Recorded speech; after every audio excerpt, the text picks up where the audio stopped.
one of the topics, and really it's more than a topic, it's like a core pillar of the connection codes, is the piece on identity, which is something we talk about all the time, but people get tripped up on it a lot because they don't fully understand what is identity.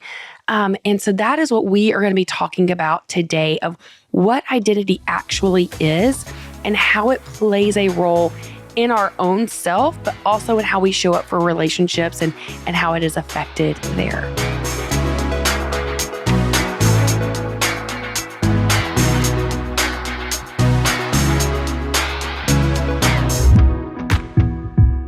So welcome to the Connection Codes podcast. This is the podcast where we break open the emotions that take us from being disconnected to connected in our relationships and in ourselves.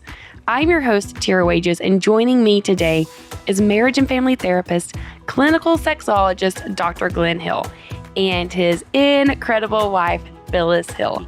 Together, they have founded the Connection Codes, which is the guide to human connection. And we're so glad you're here. Yes. Hello, world. Hi, friends. So on our last episode, we actually talked about the movie Inside Out 2 and kind of ended that episode by saying, okay, we got to talk about this identity piece, this sense of self. And the movie does an amazing job with the imagery of that. And it's just interesting because I would say for us, I didn't even catch that. So it wasn't until we had a conversation about it that it really, now I can hardly stop thinking about it. Like I've got to see the movie again just to sit in that, like to really sit in the way that was portrayed. And it's amazing because there's times that we talk about our belief system like having such a huge impact on our sense of self, on our identity. And then, of course, with the connection codes, we talk about the two questions. Are you good enough? And will you be there for me? Like, am I good enough for you? Yeah. And will you be there for me? And how much that affects our identity, our sense of, worth, like our sense of self. And that if we are in situations where we are getting no answers, it's like almost unbearable. Yeah. And sometimes we are like forced to stay in those situations, maybe your family of origin, and it's like, this is where I am. But it's so huge to kind of start at the beginning. And I think that's what this movie, the way they portray it, gives you the imagery of how does this start for us? Like, how does this form in us? Yeah. And it's part of the belief system. So before we nosedive into this and if you've not seen the movie, it's okay. We would encourage you to, so that you could even appreciate the imagery. But we're going to talk about it just in how this has played out in our lives. And I'm really excited about this episode because there's parts of Glenn's childhood that I've really wanted him to share, but we've really struggled with figuring out how do we connect it all to connection codes. And I think that in just the last few days, we've talked so much about this with, in particular, this movie. And so we really want to dive into that. But before we do, we like to start our episodes with the core emotion wheel. And Tera, will you do it for us? I will do it today. Okay. The core emotion wheel is the tool that Dr. Glenn and Phyllis have created that teaches you how to identify and process your emotions so you can connect with yourself and connect in relationships. And you can download it for free through the link in the show notes. So this is what that looks like. Let me figure out where I'm at today. I am feeling anger because I kind of want to do it on this topic. Because since I saw the movie, that specific piece, like I've been just really up in my feels. I have anger. I have anger that so much of my identity has been formed around other people's like negative influence in my life and words that were said over my body. So much anger in that. I have shame. I have shame because for so long, my answer to those questions of am I enough? The answer has been no to myself. And that's very much a shame. Like that's like swimming in shame, a shame experience. So a lot of that identity, guilt, I have guilt because I am more aware than ever of my role in shaping my kids' identity and how I speak over them and how I share with them. So I have guilt over, especially pre-connection codes, but even now when I miss with them, what that does. I have fear. Honestly, my fear that's firing the strongest is I talked a lot on our last episode, and I'm going to talk a lot on this episode probably. And we've had feedback previously. This is not the first time I've processed this. We've had feedback that people prefer when I don't talk very much. And that is actually a huge part of my identity. So that feedback just poured gas on that identity piece for me. So I have fear in that. And I'll probably have to process it a lot. I have loneliness. I think I have loneliness because there is so much of my early years that I'm like unbirthing right now that formed that identity that I'm sharing with Wes, and he's doing beautifully holding space, but I'm the only one who experienced that. Right. And so just like loneliness and going back into that core. Wow. Sad because this weekend I had a situation with a very close family member that I lost a lot of identity with, a ton of identity with that person. And I have a lot of sadness about that.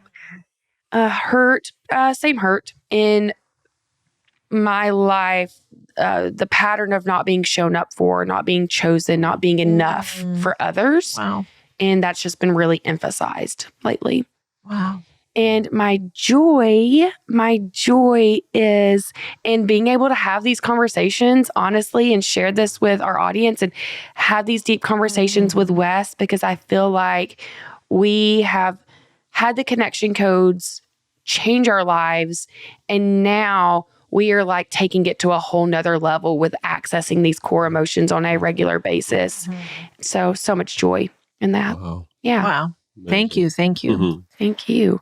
It's amazing. So what a beautiful and powerful way to just see really the power of the core emotion wheel and to be able to slow. I love the way you always start, because you're like, you can just see that you are having to slow down, like, okay, what's happening for me, and connect to it. And I think for all of us, that's kind of the requirement, because we want it to be something that's touching you, not just a like superficial, quick, almost thing, right? It's connecting deeply within you. And thanks for sharing that. I mean, there's a lot of vulnerable stuff. So yeah. And I just want to add that what Tera just did, it's an exercise. The goal is, and so we in our community check-in the other day, I thought it was so good. Someone said that to learn to swim in the ocean, you start in a pool, because the pool is still water.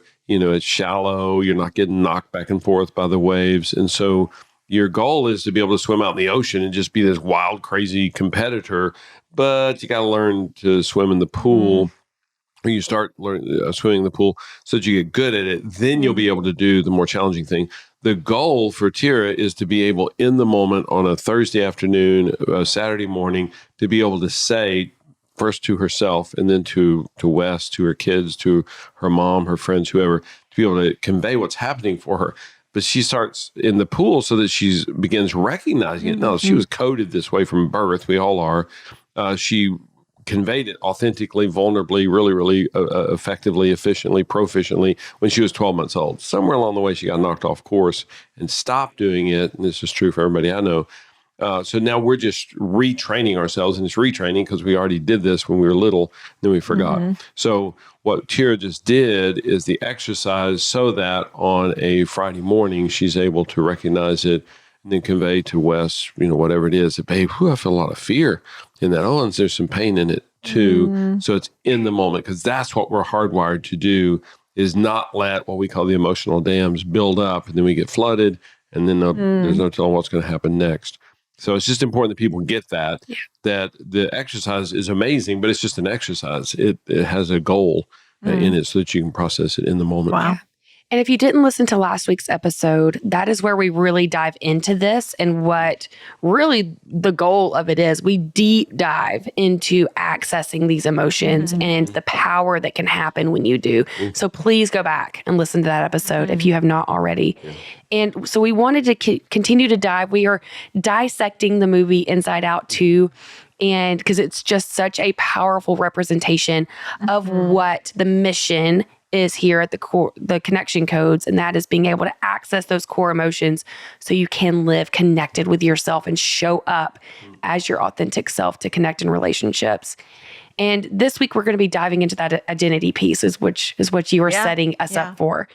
Yeah. And, and again, if you've not seen the movie, this may be a little more difficult to even visualize, but I love, so the imagery is balls, and in these balls, these glass balls, these are your memories. And the idea that in your brain forming your belief system and belief as in that is forming your sense of self. We've used kind of the word identity a lot, which again, it's all in how we define words. And let me remind you of that, because even as you learn what core emotions are, know that you may not have defined them correctly.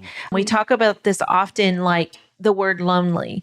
People will say, oh, lonely. Oh, my word. I love being alone. Like I would do anything to have a minute by myself. I want to go for a walk by myself, And to understand that that's not really the definition of lonely.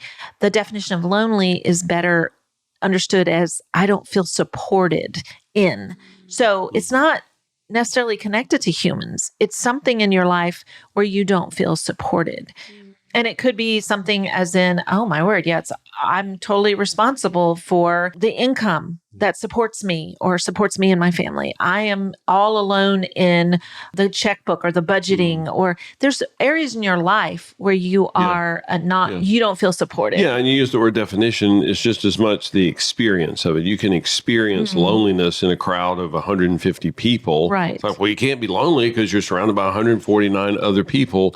Yeah, but you may feel completely alone, unconnected, unsupported. And I'm not even blaming the other 149 people. I'm not saying they're bad people. Just in that experience, there's some research came out not too long ago that I won't go through all the data on it, but a tremendous number of people say their loneliest experience every week is Sunday morning. And they're in a church setting with people who share a common belief. And again, it can be 50, 500, 5,000 people, and they feel completely alone. So it's not I'm surrounded by people, therefore I can't possibly be alone. And we hear that a lot with parents of young children. It's like, I got 3 kids under age 5 and I'm never alone. I'd love to be alone. Well, that's not lonely. So just understanding that it's really about connection, feeling supported, not just the geographical, physical number of people around you. So going back to identity, sometimes it's we don't quite understand the word, or we've associated the word with only one type of meaning. And so if you, again, with this movie, and we kind of have talked about this last couple of days, the idea of sense of self, and to kind of go, oh, okay, the sense of self, let's just connect that to that word. But yet it brings a little bit of a different understanding, a different meaning to the word identity. So in this movie, if you can think of these glass balls, and these are your memories, and it's like you put these together and they begin to form a part of who you are. And at the beginning of the movie, it was like her sense of self was just all of these very positive childhood experiences, childhood memories, friendships, or even things that she was a very kind person. So that was part of her identity. And then that was kind of built on the core emotions of just her life, the core emotions that are firing in her brain, they're firing in our brain. Yeah. And then as the movie progressed, we saw that all of the core emotions were put in a jar and a lid was put on them, and then they were kind of sent to the back of the brain. Yeah. And then what kind of took over were things like anxiety, boredom, shame. Am I missing one? The little one. Who was the little one? Envy. Envy. Oh, yeah. Wow. So that then started changing her sense of self, and it became stronger. And then it almost like took over, and all of these balls began to really show all of the what ifs. And it was based on a lot of, what if I don't make the team? Or what if they don't like me? And so then everything became about, what can I do to make sure the outcome is what I want it to be? But there was no processing of what was really happening. So that just became stronger and stronger. And I think that what's really interesting, because we've slowed this whole thing down. I think right there I sped it all up, but to slow it all down and to really bring it back to, oh my goodness, what in my childhood are my memories that have formed my sense of self. Yeah. And now this is, again, memories, right? So this is not just, you should know better. I would say I was raised being told over and over, Jesus loves me. So I should know better. I should just know I'm good because Jesus loves me. But what are my memories? Yeah. My memories don't go with that. That is not my memories. My memories were not memories where I experienced a lot of love. Yeah. And so then it's like, whoa, what I was told and what my memories are not the same. Right.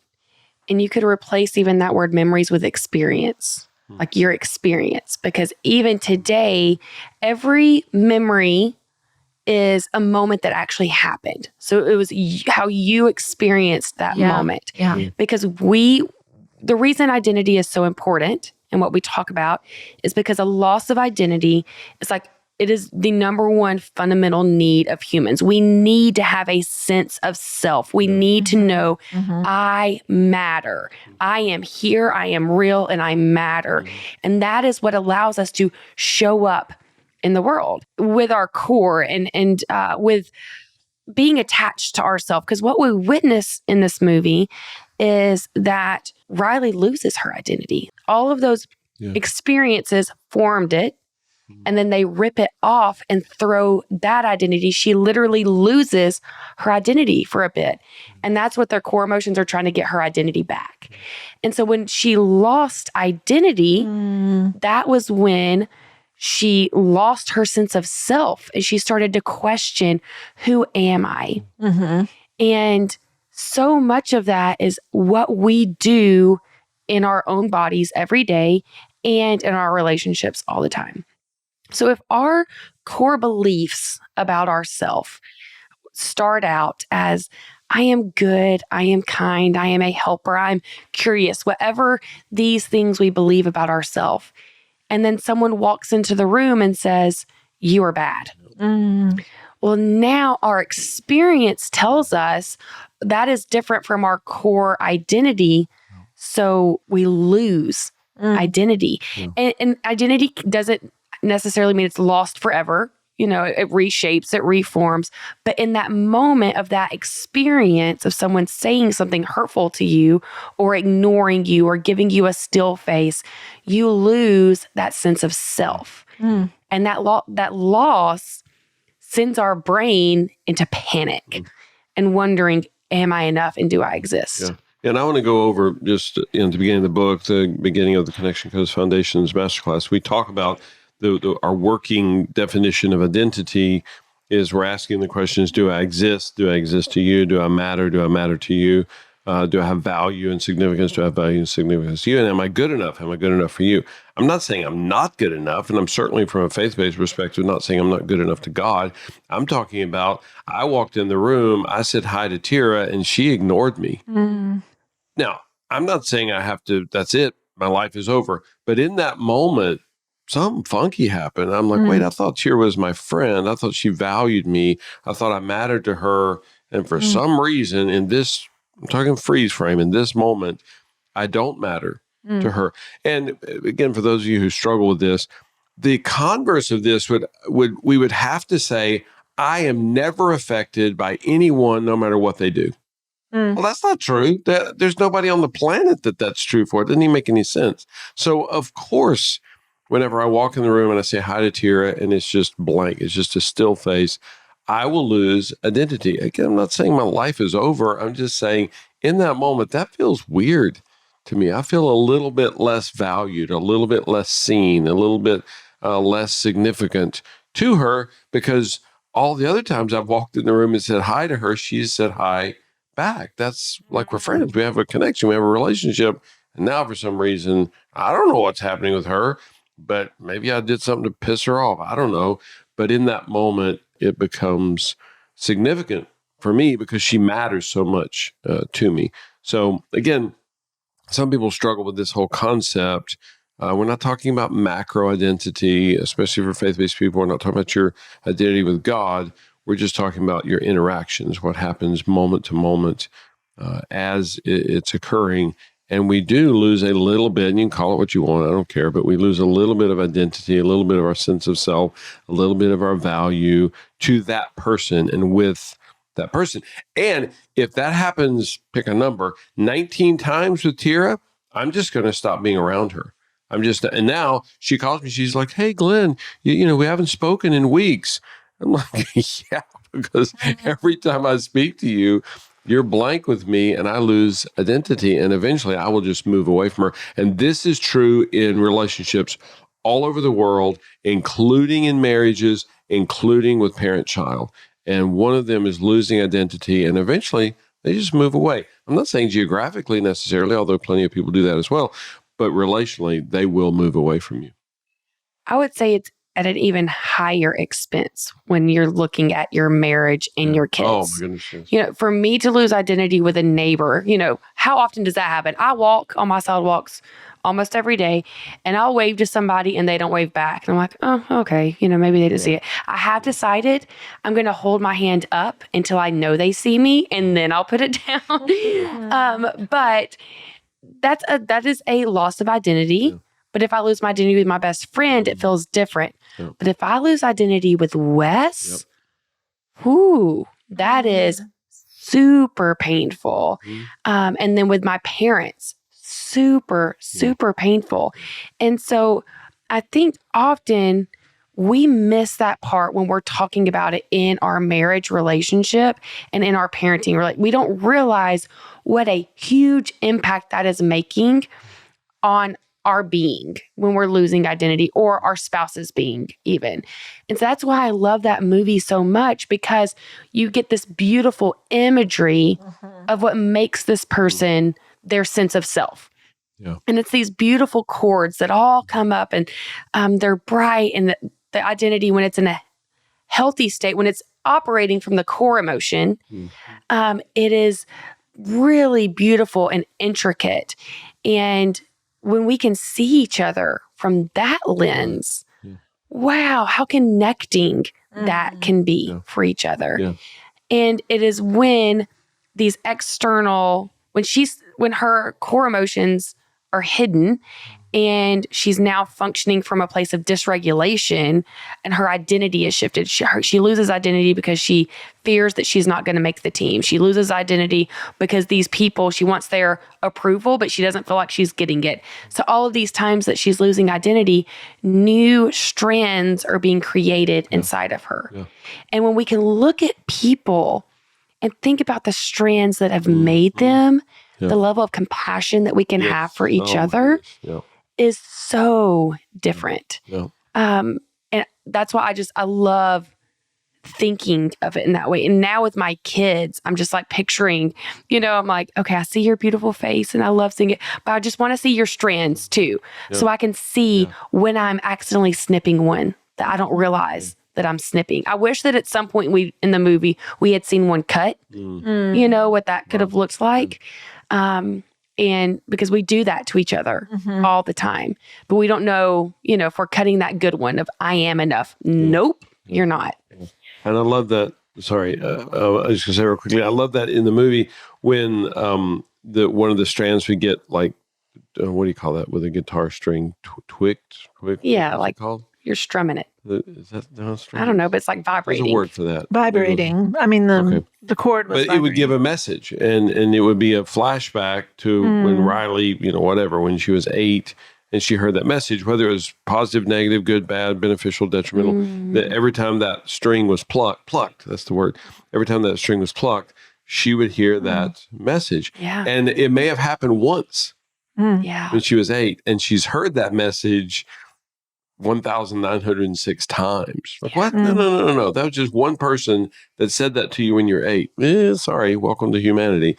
That's what happens for us. We hear that message over and over and over again. And I don't even know. I'm just intrigued that you said that as far as one of those snipped. I don't know how you would snip them. I do know how you process them so that they don't become strangling for us, because you may hear that message again 10 years from now, and it may get plucked again. And, we've shared that a few months ago.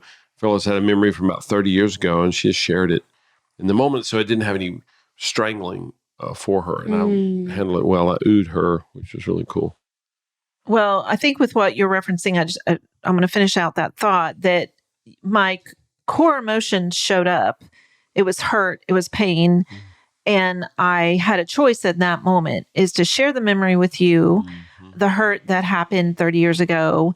That was such a clear memory. In the moment, it felt like it was yesterday, not 30 years ago. Right. So I shared it. I feel safe with you. I know that you know these tools. So I feel safe that you're going to Umi.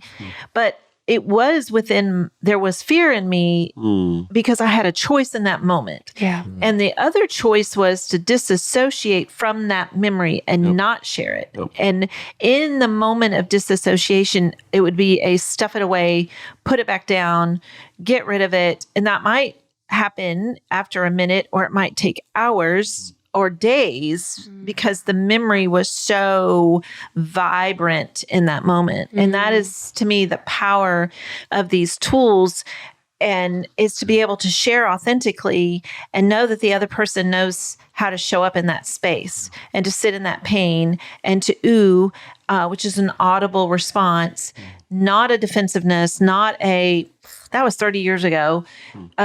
It was welcomed. And so, but I really want to go back to this concept. Can I say one thing about that though before you go back? But just because I think it's so good that you said that. What happened in that moment though, because you're talking about it from a core memory, is that by Glenn showing up for you, that affirmed your identity, that you matter to me. You are enough for me. Where if Glenn had shut you down in that moment and said, that was 30 years ago, move on, your identity, which is what most people would do, your identity would feel, I don't matter. Right. I am not enough. So that is what the identity piece is in relationship to what we teach and what we're talking about. And I have to say, I know we're still interrupting you, but I have to say that have we done that whole scenario on a podcast that the 30-year ago pain? I actually don't think so. Okay, we should, because it was really powerful. My colleagues, clinicians, everybody I know would have said to Phyllis, because this is right before a sex date, where we're going to have this wild, crazy, wonderful sexual encounter. And everyone I know would say to Phyllis, what? Don't bring that. You're going to ruin the mood. You're going to kill the vibe. Don't bring that up. Now, the opposite is true. And I will scream this from the mountains. The opposite is true. Because we didn't have a great sex date in spite of her sharing. We had a better sex date because she shared, because I was safe for her, because we processed it through. Not in 45 minutes, probably 45 seconds or less. Did I get hit with guilt? Yeah, I did. And I processed that with her. And we are more bonded a minute later than we were a minute and 5 seconds ago. And most people don't think this is true. Most people think, oh, that stinks. Phyllis, ruined the setting. No, it amplified it. It magnified it. It made it all the better. I don't say trust me very often. This is what I say to people trust me about. Trust us in this. Try it. Try it for 30 days. You will be startled at what it does for your connection. I'll say when both partners are safe. Yeah. Okay, so this is a good moment before I go back or share what I was going to share to say we need to do another podcast on the bottleneck. Because if you're new to this journey, you may be bottlenecked, and you may not just have one painful memory that you need to process. You may have many. Yeah. And so It's like we try to prepare people. We try to talk about the dam breaking. We talk about it in many different ways. But when you start to tune in and you find those core emotions and you open the door to hurt, you open the door to anger, there may be a flood that comes out. Yeah. And we want to talk about that on another podcast. And we kind of think about, I like the word bottleneck because it may just come out really fast. And that is hard for the partner.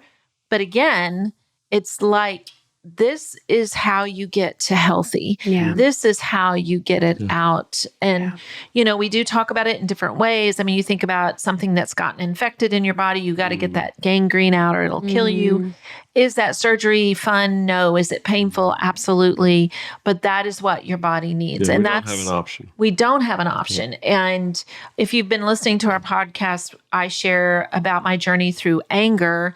I would say anger, I'm afraid of anger.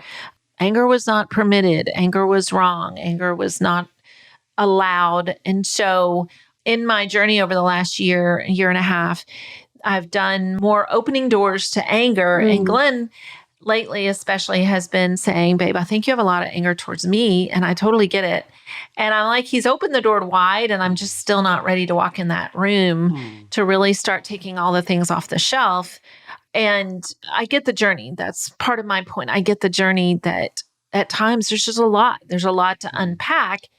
But specifically in today's episode, it's the belief system, right? It's going back to the sense of self and the identity piece of us. And I know, especially if you're faith-based, you may put a belief system out there that goes, I know God loves me, and as long as I believe that, I'm good. But it's kind of realizing you got to process back. You've got to go back and look at how these belief systems came about. And I appreciate even, Tera, just your vulnerability and some of what you shared today, and you've shared it in other podcasts, just that if I was calling them memories, your experiences in your early life, your childhood, maybe it was your teenage years, maybe it was in your early 20s, that had such a huge part of creating this sense of self, this identity. We are going to pause today's episode right there. We need to stop because this conversation keeps going. In fact, this ends up being like an hour and 45-minute conversation almost, because we dive deep into more of Glenn's identity, Phyllis's identity, and what that looks like in their marriage of joining together in relationship and how this applies to you and your own relationship. So this identity conversation is going to keep going next week in a part 2 of this episode. So please stay tuned for that. With this, we really want you to recognize what all is happening in your body. And we love the Inside Out series because it is such a visual representation of what is happening. And it's so easy to see that and put yourself there and create a language in your house around that.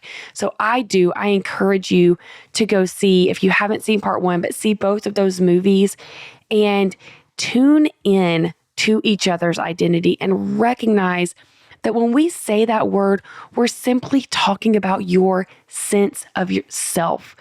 Do I matter? Am I enough? And in a relationship, do I matter to you? Am I enough for you? And when the answer is no to either one of those questions, we lose a sense of self, which means we no longer feel safe to be vulnerable. We don't feel safe to open up, and we're creating walls and dams between us. So please tune into that. Our Foundations course is an incredible way to start this process and doing it in a safe way with your partner. It is a 8-module video series with experience assignments at the end of each episode. So for the first 2 episodes, we are diving into this identity piece where you can share with each other where you miss with each other and what is happening so you can connect and stop not stop losing, but be able to reconnect when there is an identity loss and understand each other's story better and how you got where you are today. So if you have not already taken that foundations course, we offer 20% off automatically to any podcast listener using the code podcast. There will be a link in the show notes where you can access that course and begin that journey today. With that course, you get access to our bi-monthly check-ins. This is time where you get to join us live for a Q&A. We actually just hosted one 2 nights ago where we got on with our community and answered their questions and dove deep into areas that they were struggling or getting stuck or wanted to dive deeper into. It is such beautiful and precious time where people within our community are enhancing their marriage and creating deeper relationships because they're getting that one-on-one touch point time. So thank you so much for being here.